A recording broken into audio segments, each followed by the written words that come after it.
In the quiet suburbs where fences gleamed white and lawns were trimmed to precision, the homeowners association ruled like a kingdom. Every bush had its place, every mailbox its measure, and every resident their assigned version of peace. But beneath the perfect surface of order and uniformity, tension brewed. Rules had become power, and power had fallen into the hands of a woman who believed the neighborhood existed solely to reflect her authority, the HOA President. For years, she had reigned unchallenged. Neighbors learned quickly that dissent came with a cost: fines for imaginary infractions, complaints about noise that didn't exist, or sudden letters questioning the color of a front door. Her influence was everywhere, her control suffocating. Most residents had accepted it as a fact of life. It was easier to stay quiet than to fight. That changed the day she noticed a stretch of land behind the cul-de-sac.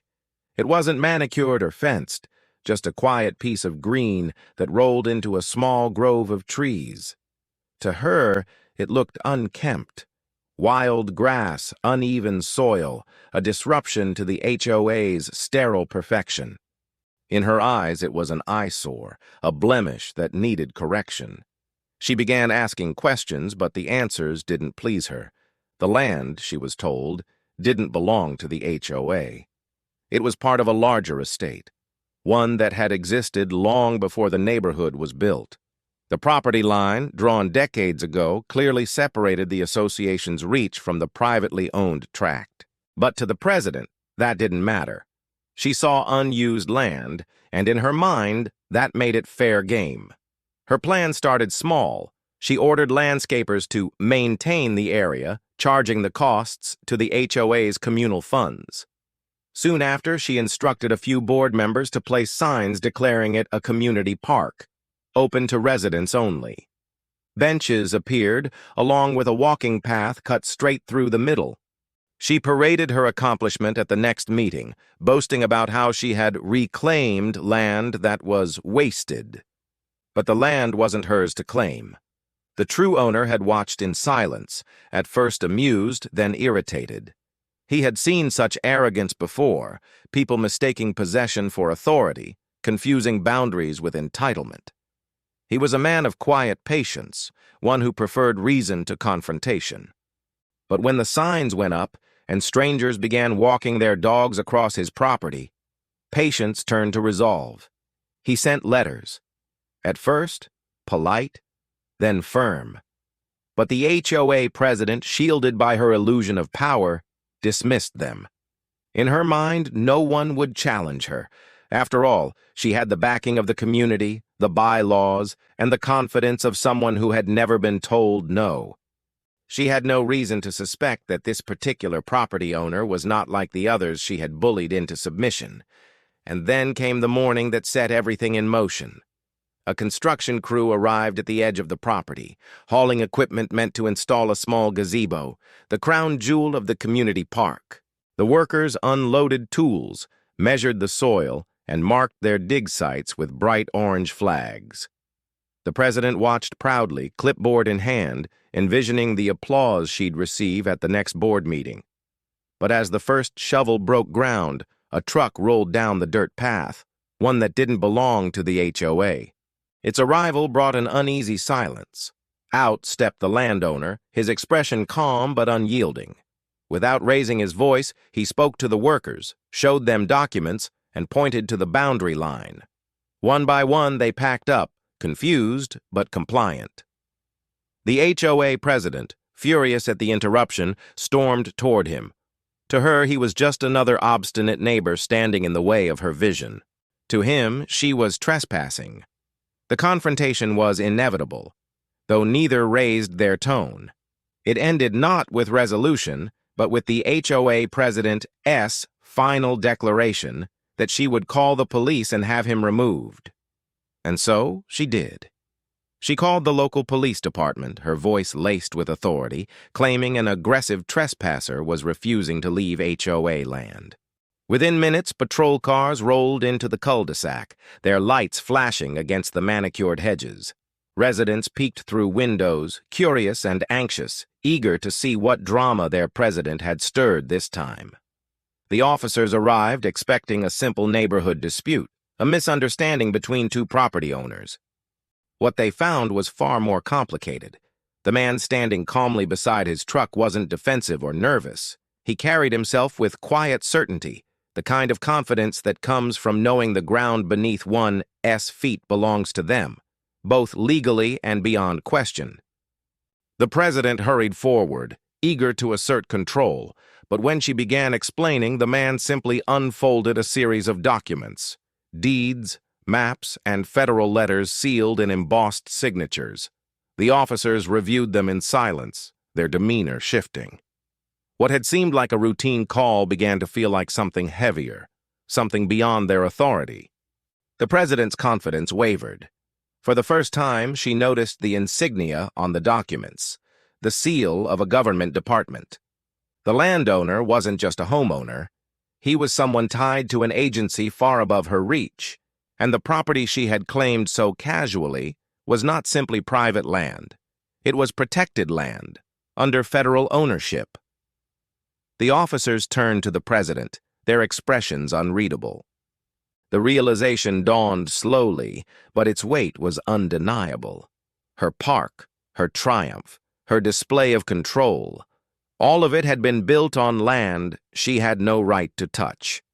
And worse, she had just called the police on the federal agency that owned it. As the flashing lights faded and the officers drove away, the president stood frozen, her authority cracked but not yet broken. She still believed she could fix it, that a few calls, a few favors could smooth things over. But the man knew better. This was only the beginning. The boundaries had been crossed, not just on paper, but in pride.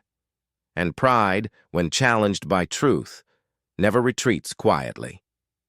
The next chapter would not be about misunderstanding, but about consequences. The morning after the confrontation, the neighborhood awoke to silence, the kind of silence that followed embarrassment, heavy, lingering, and filled with whispered curiosity. Word had spread quickly. Residents who once applauded their president's decisions now avoided her gaze. The sight of police lights flashing across their pristine lawns had left an impression they couldn't easily forget. But the president was not the kind of woman to admit defeat. In her mind, this was just another obstacle, another misunderstanding that could be smoothed over with paperwork and persuasion. She had spent years building influence, attending city council meetings, donating to local causes, and forming friendships with the right people. She believed her position in the HOA gave her leverage beyond the fences and lawns she controlled. So, instead of reflecting, she began strategizing. She called an emergency HOA meeting that afternoon, determined to rewrite the narrative. She claimed the man had forged documents, that he was trying to steal community land. Her voice carried its usual force, but something had changed in the room. Eyes shifted. Doubt lingered. A few whispered questions broke through the once solid wall of obedience. Where were the original land surveys? Had the HOA ever verified ownership? Why hadn't they consulted a lawyer before building on that area? The president brushed off the questions, insisting she had everything under control.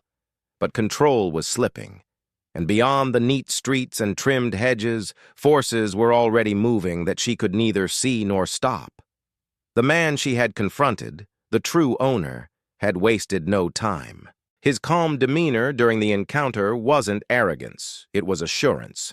He had seen these battles before. Over the years, his department had dealt with encroachments, mistaken claims, and overzealous homeowners associations countless times. But few were as blatant as this. Few had built structures and spent public funds on government property. He filed his report that same evening, forwarding every detail, the trespassing, the construction, the unauthorized use of the land. Within hours, it reached the desks of officials whose titles carried more weight than any local ordinance. What had begun as a petty dispute between neighbors had now entered federal territory. The following week, the first letters arrived. The envelope bore a seal unfamiliar to most residents, the emblem of a federal land management agency. It was addressed to the HOA board, formally demanding an immediate halt to all activity on the disputed land. The letter also requested a full accounting of funds spent and individuals responsible for authorizing the construction. When the president read it, her confidence wavered for the first time. The language was clear, precise, and uncompromising. There was no room for interpretation, no opening for negotiation. It was not a warning. It was a summons. Still, pride refused to yield. She dismissed it as bureaucratic overreach. "They can't touch us," she told herself. "This is local land, HOA land." But deep down, doubt gnawed at her certainty. Her doubts turned to panic when a white SUV arrived in the neighborhood days later, bearing government plates. Two officials stepped out, dressed in plain suits, carrying clipboards and cameras. They walked the property line with quiet precision, photographing every bench, every sign, every shovel mark. Neighbors gathered at their windows again, whispering, watching. The president tried to approach, demanding to know what they were doing, but they barely acknowledged her. Their presence sent ripples through the community. What had been dismissed as a petty argument was now clearly something much larger. The once invincible president suddenly looked small, a figure of authority stripped of her certainty. The investigators worked methodically. They traced the original boundary surveys, reviewed the construction permits, and examined HOA spending records. It didn't take long to uncover the truth. The land had always been outside the HOA's jurisdiction. Every dollar spent, every structure built, every sign posted, all of it constituted unlawful use of federal property. The report, once complete, was forwarded to local authorities. The tone was factual but firm. Violations had occurred, and accountability was required. That evening, as the sun dipped below the rooftops, a letter arrived at the president's doorstep, this one from the county's legal department. It informed her that an official investigation had begun, naming her as the primary party responsible. Her hands trembled as she read. For years, she had wielded authority without question. She had fined neighbors for overgrown lawns, punished families for painting shutters the wrong color, and called the police over trivial disputes. But now, the law she had so casually invoked stood on the other side of the line, and it was looking straight at her. The following days were a blur. Inspectors returned to mark off the area with yellow stakes, warning residents not to enter. The gazebo construction was halted, the benches removed, and the community park signs taken down. Where there had once been pride, there was now only embarrassment, a patch of land stripped bare, marked as evidence of overreach. The HOA board began fracturing. Some members distanced themselves, claiming they were misled. Others quietly resigned. The once solid unity that had protected the president for years had dissolved. She found herself increasingly isolated, left to face the consequences of her own arrogance. But what truly unnerved her wasn't the legal trouble, it was the man, the calm, steady landowner who had set this all in motion.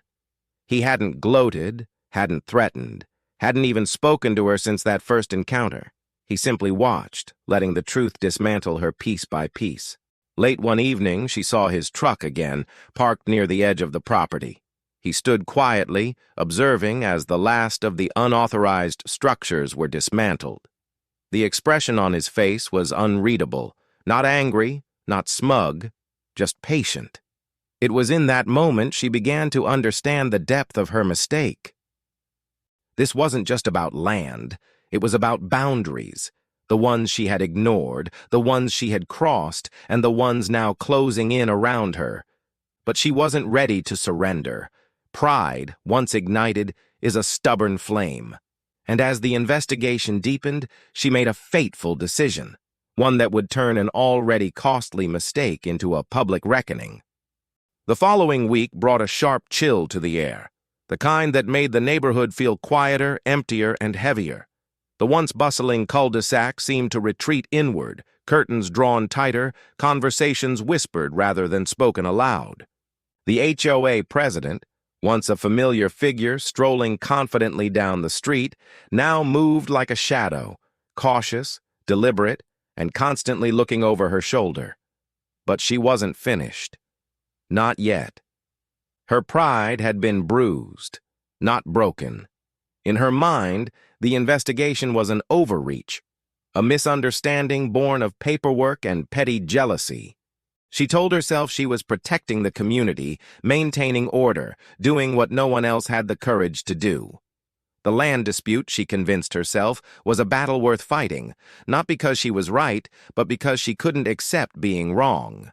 And so, she began her counterattack. She started by assembling a file: photos, emails, old meeting minutes, even outdated survey maps she had found buried in the HOA's archives. To her, these were weapons, proof that the land had always appeared part of the neighborhood. She convinced herself that perception was ownership, and ownership was power. She called another emergency meeting, though fewer residents attended this time. The room was thick with unease. Some came out of habit, others out of curiosity, and a few because they wanted to see if the rumors were true. The president stood at the front, her tone sharp, her eyes defiant. She painted herself as the victim, a community leader targeted by bureaucrats, misunderstood by her neighbors. For a moment she saw flickers of sympathy in the room. A few nods, hesitant claps, murmurs of support. It was enough to rekindle her confidence. Then she made her next move, one that would turn the tide entirely. The following morning, she contacted the local news. She framed her story as one of injustice, a small neighborhood under siege by faceless government agents over a tiny parcel of unused land. She portrayed herself as the devoted volunteer leader standing up for her community against federal overreach. Within days, a camera crew arrived. They filmed the cul-de-sac, the half-finished gazebo, and the bright orange stakes marking the boundary. The president stood proudly before them, recounting her version of events with measured outrage. Her voice trembled at just the right moments. Her words were carefully chosen.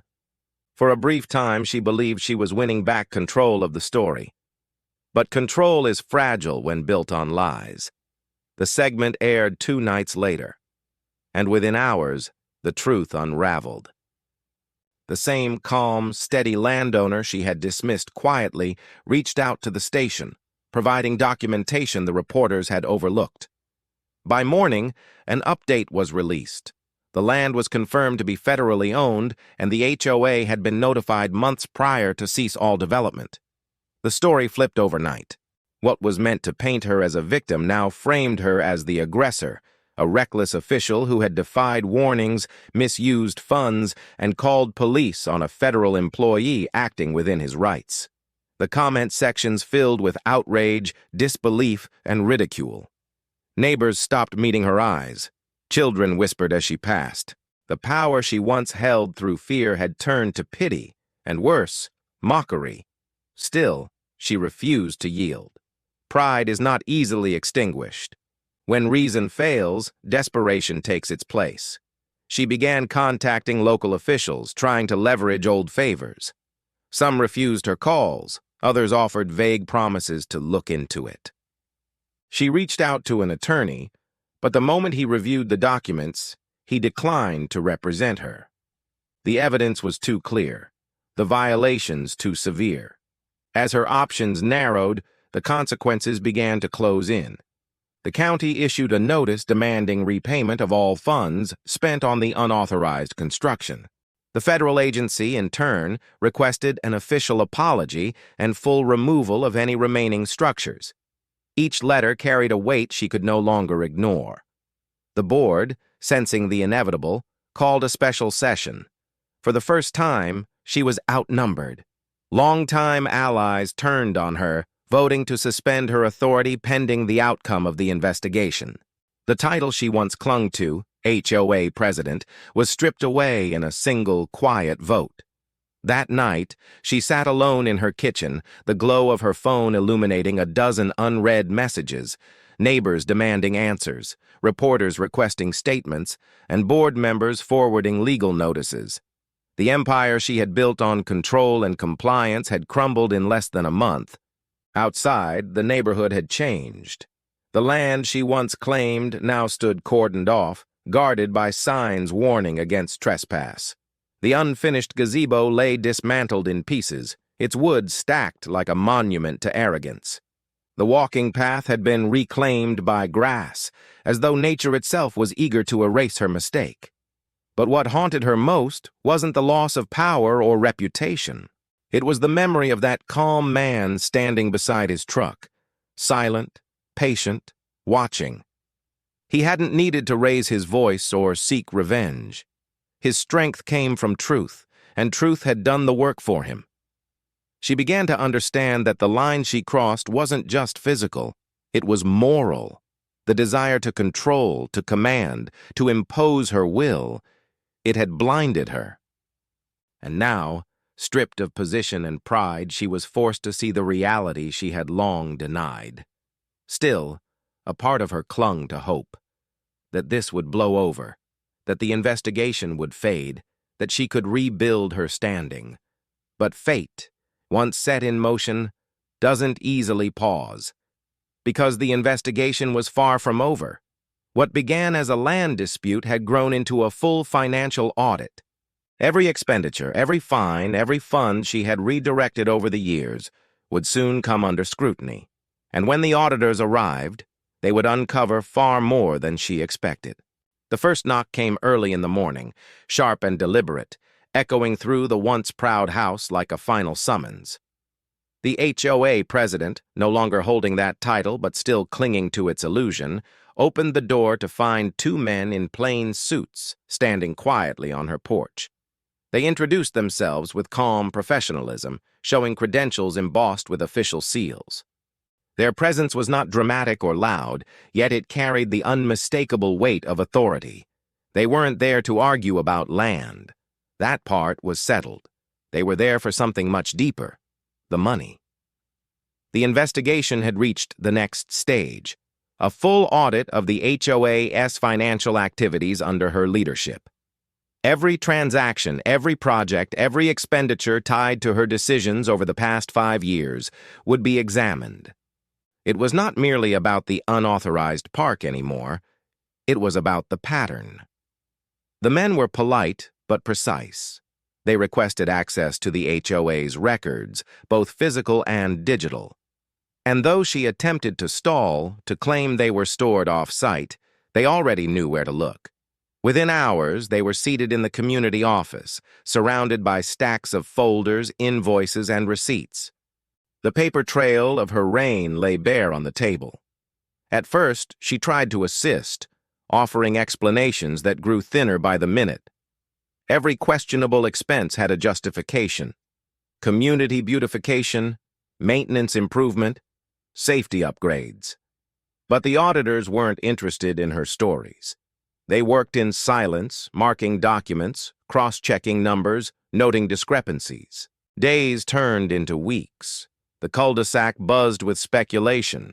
Neighbors who once feared her now spoke openly, sharing memories of strange fees, inconsistent fines, and sudden emergency assessments that never quite added up. The narrative that once held her above reproach was collapsing under the simplest of questions. Where did the money go? And the answer was becoming clear. The deeper they dug, the more they uncovered. Small inconsistencies first. Overbilled landscaping costs, duplicate invoices, unrecorded contractor payments. Then came larger findings. Personal purchases hidden under maintenance budgets, unapproved transfers between HOA accounts, unexplained reimbursements made directly to her name. Each discovery chipped away at her defenses. What she once brushed off as minor clerical issues began to look deliberate, methodical. The most damning revelation came from a series of payments made to a company that did not exist, a vendor supposedly responsible for park benches, fencing, and signage. The address on the invoices led to an empty lot. The tax ID number traced back to nothing. It was, in every sense, a ghost, and every check issued to it had been signed by her hand. The auditors quietly compiled their report. They didn't confront her directly. They didn't need to. The facts spoke louder than any accusation. When they finally packed up their materials, the silence they left behind was heavier than before. A week later, the board received a formal summary of findings. The tone was clinical, but its implications were devastating. Misuse of funds, falsified records, unauthorized expenditures, and possible fraud. It was forwarded immediately to the county prosecutor's office for review. When the letter reached her, she sat at her dining table, staring at the black ink on white paper. The words blurred together. Criminal inquiry, potential charges, restitution. The life she had built on control, precision, and appearance was unraveling with a cold, bureaucratic efficiency. The once manicured perfection of her world now felt like a cage. The neighborhood she had ruled watched in quiet fascination as her power turned to liability. People whispered when she passed. Some crossed the street to avoid her. The woman who had demanded obedience now faced a kind of exile, not physical, but social. As days passed, her house grew dim. The curtains remained drawn, the once vibrant lawn untrimmed. Letters piled at her door, from the HOA, from attorneys, from the county office. Each one a reminder that denial could no longer protect her. Yet beneath her fear, a small part of her refused to accept defeat. She told herself the auditors had overreached, that she would hire her own lawyer, find her own experts, rewrite the narrative. But deep down, she knew there was no escaping the truth. Every signature, every withdrawal, every unauthorized expense had her name attached. The turning point came when a certified notice arrived, not from the county, but from the very federal agency whose land she had claimed. It wasn't about prosecution, it was about accountability. The letter demanded not only restitution for the damage done to the protected property, but also reimbursement for the costs of removal and inspection. The sum was staggering, far beyond what the HOA could cover, far beyond what she could personally afford. The board, desperate to save what remained of their association, voted to dissolve her authority entirely and cooperate fully with investigators.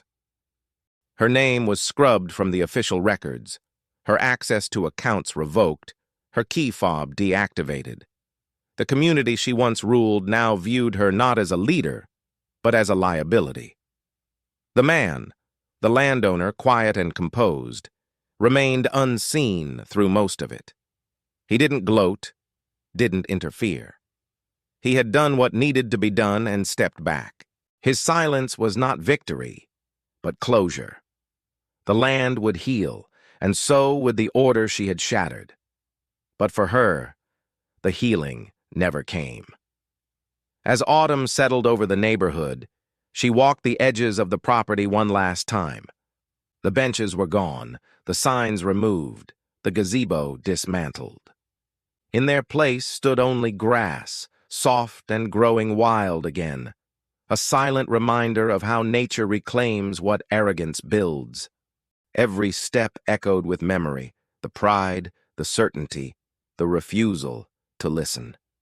She saw now how blind she had been, how easily authority turns to delusion when unchallenged. The power she once flaunted had been hollow all along, and when the truth came, it swept her away like dust. That night, as rain began to fall, she sat by the window watching droplets streak across the glass. Each one carried reflection, not just of light, but of consequence. The audit had done more than expose corruption. It had revealed the truth behind her mask, that power without humility was a slow kind of ruin, and ruin had finally come. Yet fate was not finished, for in every downfall there comes a reckoning, one final moment where denial meets consequence, and hers was about to arrive. The day of reckoning began not with sirens or shouting, but with the quiet shuffle of papers sliding beneath a door. The envelope bore no seal this time, no grand emblem or formal greeting. Just a simple notice printed in black ink, heavy with the authority of the law. Notice of pending legal action. She stared at it for a long time before opening it. Her hands trembled slightly, not from surprise, for she had known this moment was coming, but from the weight of inevitability. It was no longer rumor or speculation. The investigation had reached its conclusion, and now the consequences had come calling. The charges were listed in measured, unemotional language: misuse of HOA funds, falsification of records, unauthorized development on protected property, fraudulent contracting. Each phrase cut through her like a blade. There was no room left for denial, no place left to hide. In her prime, she would have called a meeting, rallied support, and spun the story into one of misunderstanding. But now, the community had turned its back. The board had replaced her. Neighbors crossed the street to avoid her. Even those who once whispered her praises now spoke her name only in cautionary tones. The woman who had once been the voice of authority had become a warning. The days that followed were long and hollow. The neighborhood that had once been her domain now carried on without her. New flowers bloomed in gardens she once fined for being non-compliant. Children laughed in driveways where she once enforced silence. The hum of life returned, not because of her rule, but because of her absence. When the summons arrived for her court appearance, she dressed carefully, almost ceremonially. Her reflection in the mirror was no longer the proud, commanding figure she once projected. Lines of fatigue carved deep around her eyes. Her confidence, once a shield, had worn thin. The courthouse was stark, its walls painted in tones of gray and white, its air filled with quiet echoes of footsteps and murmurs. She took her seat near the back, waiting for her case to be called. Across the aisle, she noticed him, the man whose calm patience had undone her empire. He sat quietly, hands folded, watching with the same steady composure he had shown since the beginning. There was no triumph in his eyes, no satisfaction, just the weight of truth, carried without cruelty. The proceedings were methodical. The prosecutors presented their evidence with clinical precision. The audit reports, the financial discrepancies, the invoices to the non-existent vendor, the photos of unauthorized construction. Every page was a reflection of her choices made not out of necessity, but out of arrogance. Her attorney spoke of misunderstanding, of misplaced trust, of administrative confusion. But the documents told their own story, one written in numbers and signatures beyond the reach of excuses. When the judge finally spoke, the words were neither harsh nor forgiving. They were simply final. She was ordered to repay the misused funds, fined heavily for the unauthorized development, and barred from serving on any homeowners association board in the future. A portion of the case, the fraudulent contracting, was referred for potential criminal prosecution pending further review. The sentence was not prison, but it was ruin. Financially, reputationally, socially, she had nothing left to lose. As she left the courthouse, the air outside felt colder, the light sharper. Reporters stood waiting, cameras ready, questions poised like arrows.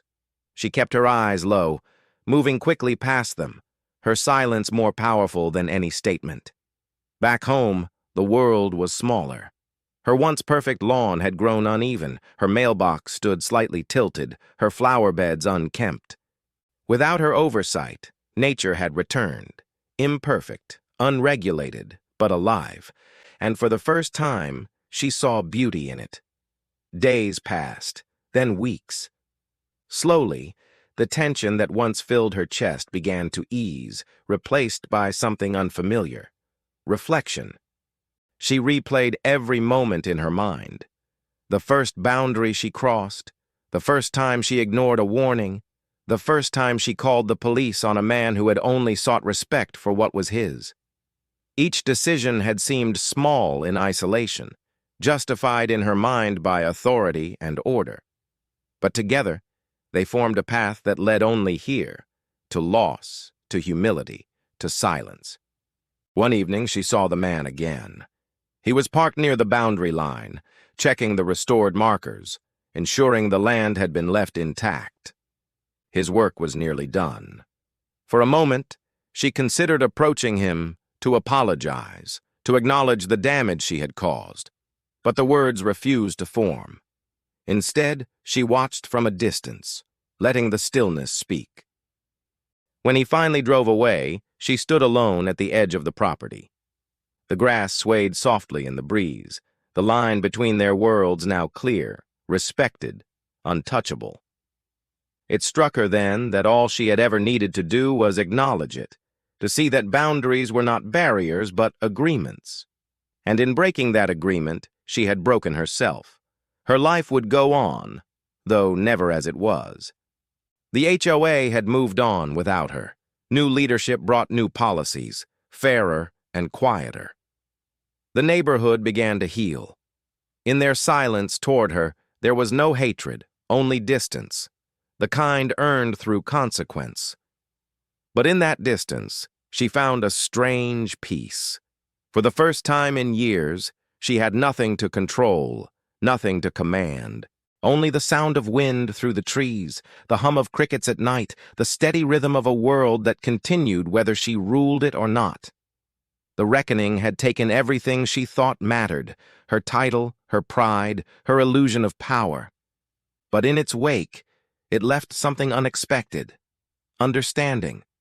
She had spent years enforcing order, believing it was strength. Now she understood that true strength was restraint. The ability to know when not to act, when to listen, when to yield. And as the sun set behind the grove of trees she once tried to claim, she realized that this, too, was part of her story. Not the fall of a ruler, but the awakening of a person. Still, one final chapter remained. For even when justice is served, redemption waits quietly, not in apologies spoken aloud, but in the changes that follow. And hers was yet to come. Seasons passed, each one softening the edges of a story that had once consumed an entire neighborhood. The scandal that had filled headlines, fueled whispers, and drawn the eyes of the county had finally begun to fade. New disputes rose and fell, new neighbors moved in, and time, and as it always does, erased the sharpest outlines of memory. Yet for her, time did not erase, it carved. Slowly, patiently, like water shaping stone. Each sunrise was a reminder that the world had continued, and that she too had to learn how to continue with it. The HOA she had once ruled over no longer sought her input. Meetings were held in the community hall she helped build, but no one asked for her attendance. Her mailbox no longer overflowed with petitions, fines, or complaints. It stood quiet, a monument to a life left behind. There was something both haunting and freeing in that silence. For years, she had filled every gap in her life with control, every quiet moment with a rule to enforce,